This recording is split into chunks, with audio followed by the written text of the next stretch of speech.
আবারও জান্তা বাহিনী ও বিদ্রোহীদের মধ্যে সংঘর্ষে উত্তপ্ত মিয়ানমার। ভয়াবহ ভূমিকম্পের পর মানবিক যুদ্ধবিরতির মধ্যেই সাগাইং অঞ্চলের দেপাইন টাউনশিপে একটি স্কুলে বিমান হামলা চালিয়েছে দেশটির সামরিক জান্তা। যুদ্ধবিমান থেকে ফেলা হয় 500 পাউন্ড ওজনের একটি বোমা।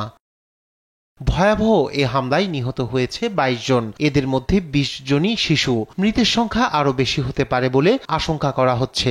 আহতদের কয়েকজনের অবস্থা গুরুতর।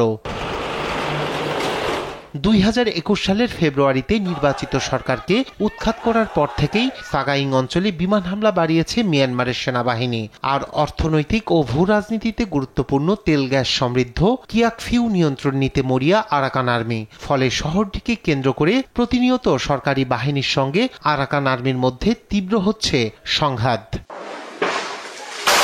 এদিকে জান্তা সরকার যুদ্ধবিরতি চুক্তি বারবার ভঙ্গ করছে বলে অভিযোগ থ্রি ব্রাদারহুড অ্যালায়েন্সের। জোটটির দাবি, চীনের মধ্যস্থতায় যুদ্ধবিরতি চুক্তি সত্ত্বেও চলতি মাসে দেশটির উত্তরাঞ্চলে বারবার হামলা চালিয়েছে জান্তা বাহিনী। এতে হতাহত হয়েছে অনেক বেসামরিক মানুষ। যোগাযোগ বিচ্ছিন্ন থাকায় বিদ্রোহীদের নিয়ন্ত্রণে থাকা শহরগুলোই বাধাগ্রস্ত হচ্ছে পণ্য সরবরাহ। 2021 সালে সামরিক অভ্যুত্থানের মধ্য দিয়ে অং সান সুচির নেতৃত্বাধীন নির্বাচিত সরকারকে হটিয়ে ক্ষমতা দখল করে সামরিক বাহিনী। এরপর থেকেই দেশটির বিদ্রোহী গোষ্ঠী ও জান্তা বাহিনীর মধ্যে চলমান রক্তক্ষয়ী সংঘাতে নিহত হয়েছেন প্রায় 5 শতাধিক ব্যক্তি। রায়হান কবির শুভ্র, নিউজ ডেস্ক, দেশ টিভি।